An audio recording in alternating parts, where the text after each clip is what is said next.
G'day and welcome to the program. Just wetting the whistle at the Watsacowie Brewery on York Peninsula. And when you get here, you must say hello to Jazz, the resident red kelpie. Truth be known, you don't have much choice. She's very much in your face. Now, what else is on the program today? Callum joined chef Adam Swanson for a taste of Tuscany in Tanunda. What an absolute feast. This looks incredible. Bryony discovers a new museum that's got the whole town talking. Do you ever feel like things aren't quite what they seem? Well, here you'd be right. But first, let's join Michael on the Murray.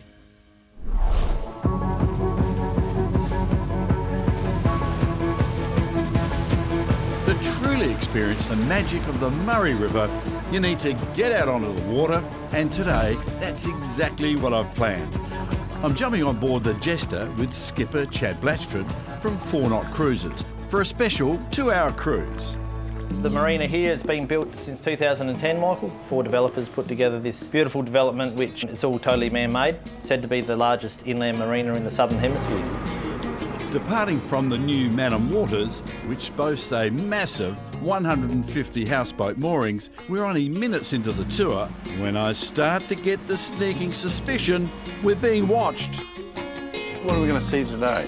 So today we'll head out into the main river here. We'll feed some birds, whistling and black kites. As we sound the horn just then, you'll start to notice there's a heap of kites up in the tree here. Oh, look, yes, I can see them. Getting pretty hungry, ready to... So they're coming because you blew the whistle? Yeah, so we've been feeding them for a fair while now and they sort of know our boat. How about that?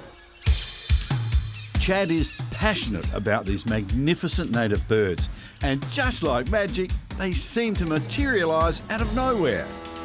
The whistling kites live on this side of the river. The black kites are on the other side of the river. They're very territorial, part of the raptor family, and they come for a free feed. Obviously, if they don't have to work hard for it, they'll be here in no time. Do they land on you or anything like that? Not yet. We haven't got them that trained up, but we just throw them just off the side of the boat here. And flying around the boat? They'll come down and scoop it up off the water.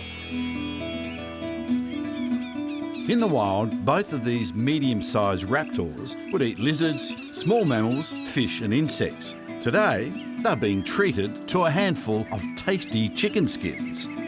Oh, that is so special. Yeah, they put on a show. There's normally about 30 to 40 birds at one time. If you've spent any time on the river, you'd be familiar with these magnificent birds of prey. Now, we're lucky to have them all along the Murray, but to see so many of them and so close is a rare treat. Now, here we go. You've got to throw it out a little bit, like so. That's it, perfect. And come on, here we go. Look at that. Oh, magnificent. Chad tells me the whistling kites have a slightly shaggy appearance with pale streaks, and the black kites have a dark brown plumage with a forked tail. Although, to be honest, they move so fast it's hard to tell them apart. Once the chicken skins have been swooped up, the birds disperse and we retreat to our seats for our very own lunchtime feast. Beautiful. Chad offers a number of different tours aside from the bird spotting cruise we're doing today. There are 1.5-hour jaunts, lunch and sunset cruises, or you can design your own tour with a group. It's a great way to get a taste of this beautiful part of the world. I can imagine say a group of 16 people, special birthday, maybe a wedding anniversary, hiring a bus from Adelaide, coming up, having a dinner, on board, dusk maybe, something like that. It ticks a lot of boxes, Mike. Pretty good. Yeah, even midweek, you know, you get the river to yourself most of the time. Winter times, I say it's the best time on the water. Manham is only 1.25 hours away from town, so why not book in some river time with 4 Knot Cruises to soak it all in. It's a relaxed, fun and informative way to see our magnificent Murray River. Now you can find all the details on their website. Just don't forget to pack your camera. Coming up, sampling the best of the Barossa.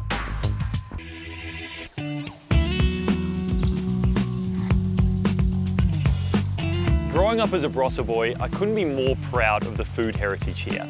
I think it's safe to say that not only do we have some of the best food and wine experiences anywhere in the country, but some of the best produce too.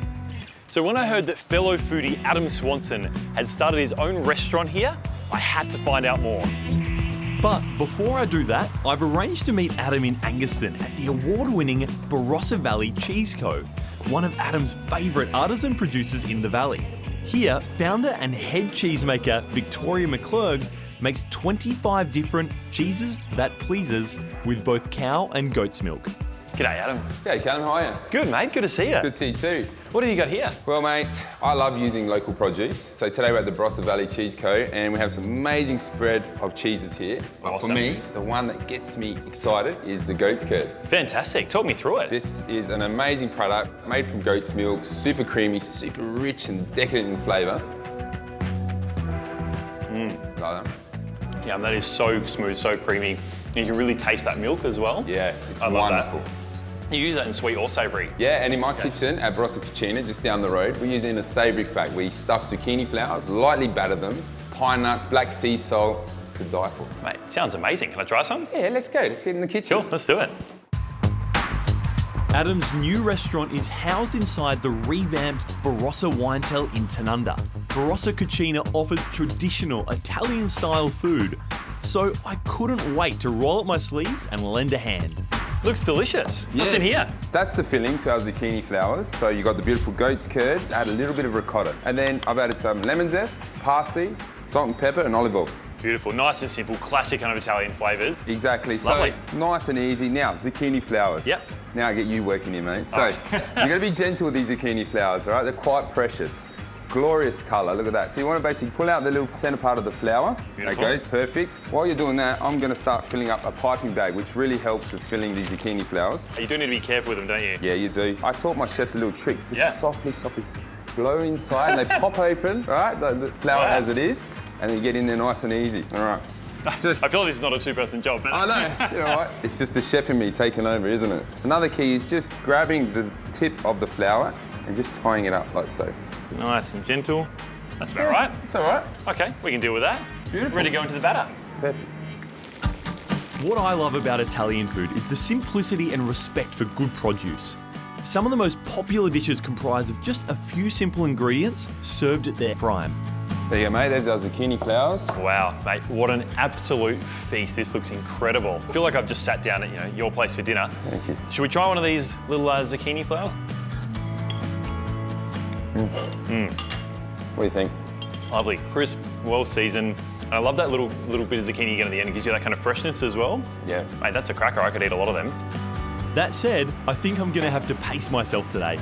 How did you come up with the menu for here? So we do like antipasti primpiatti, so it's all about sharing. Being half Italian, my mum's Italian, it's about that sharing, sitting down, creating memories over food. And I think that's where food is so good, right? It's that kind of vehicle to start conversation and to have an occasion. Yeah, and I reckon people from the Barossa probably are used to eating some pretty good food. So how have they responded to this?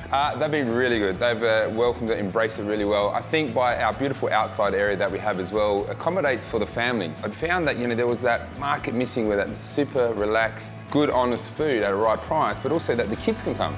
And speaking of affordability, for just $50, you can choose the Feed Me menu option, where the food just keeps on coming. We can't let this beautiful food sit here going cold, and I reckon there's no better match for Italian food than a little glass of Barossa Red. Shall we? Let's do it, man. During winter, the Winetel is offering 30% off, plus they'll throw in a free bottle of wine. Head to their website to book. And folks, that's not all. We've also got a great prize to give away to one lucky viewer. It includes a night's accommodation in a superior spa room, continental brekkie for two, and $150 dinner credit at the Cucina. Simply jump onto our Facebook page to enter. Salute. Cheers. After the break, where to find a brew or two on York Peninsula.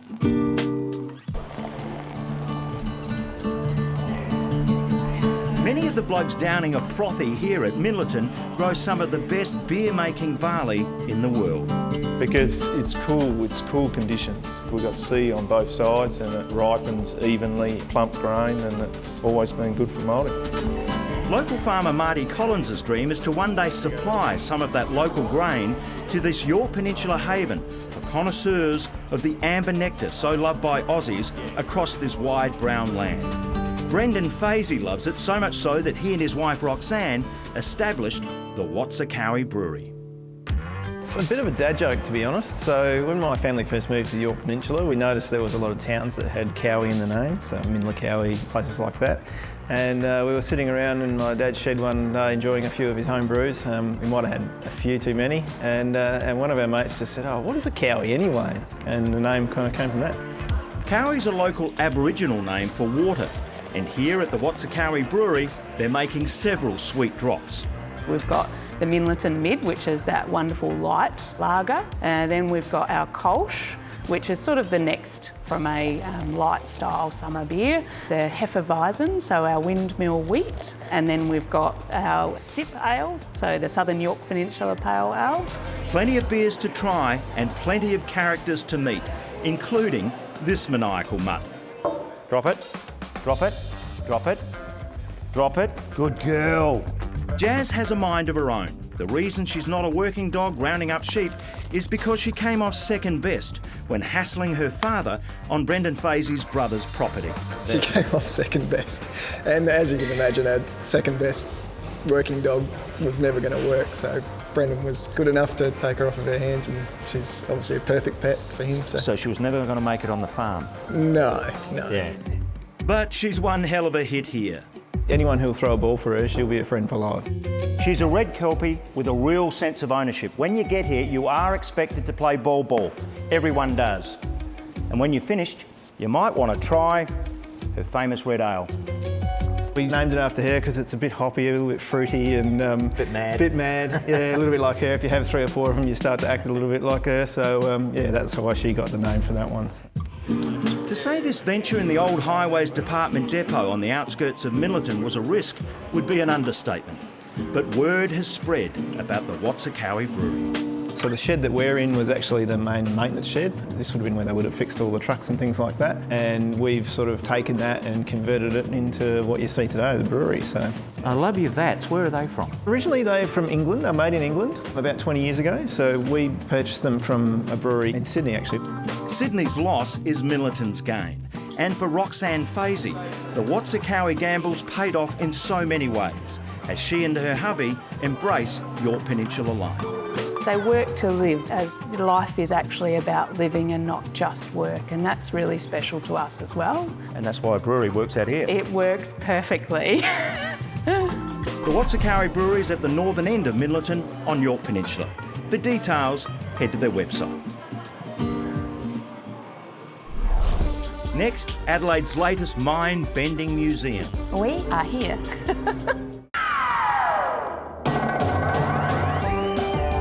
Do you ever feel like things aren't quite what they seem? Well, here you'd be right. This is the Museum of Discovery, MOD, and this is a place where first impressions don't last.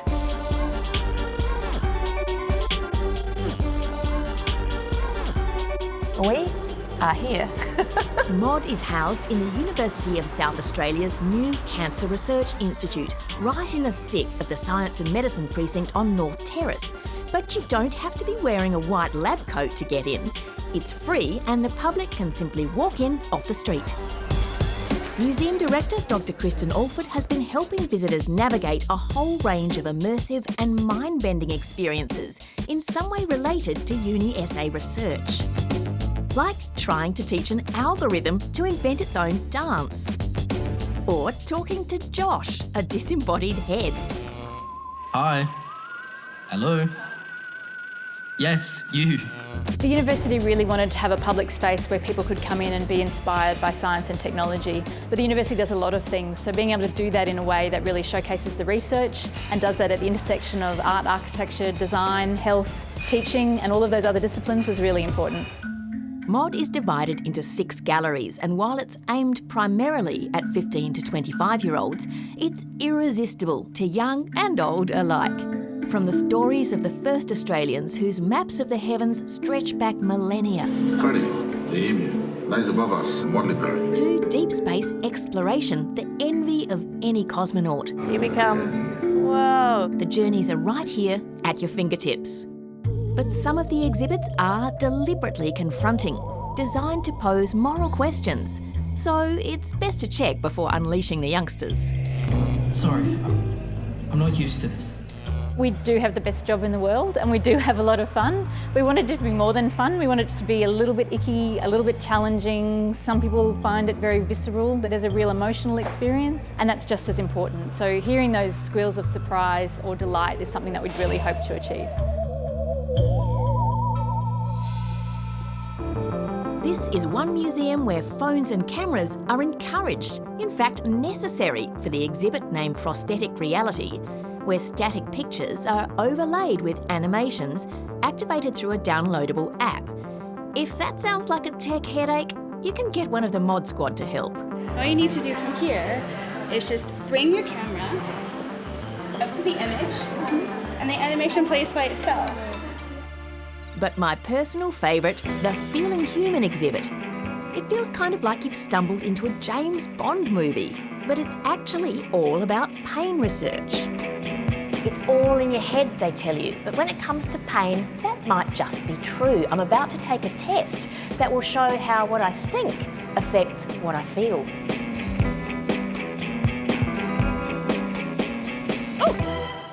I can't tell you what the test reveals. You'll have to come in and try this and all the other interactive exhibits for yourself. But I can tell you, you'll definitely feel a little bit smarter afterwards. Many of the exhibits will be changed every 6 months, so you have until October to test the current crop. I think my favourite thing so far was a 14-year-old girl on the weekend who just lay back on one of our ottomans and said, "I love this place." And I said to her, "Why?" And she said, I like sitting here, I like looking, I like playing, I like interacting. There's lots of things I'm thinking," and I thought that's perfect. Mod is open every day except Mondays, but hours vary, so check the website and Facebook to make sure you don't miss out. Come back soon, yeah? Thanks for joining us. Now, as you can see, I'm going to be here for a little while yet, but if there's anything you want to know about jazz or any other items you've seen on the program, hop online or join us on social media.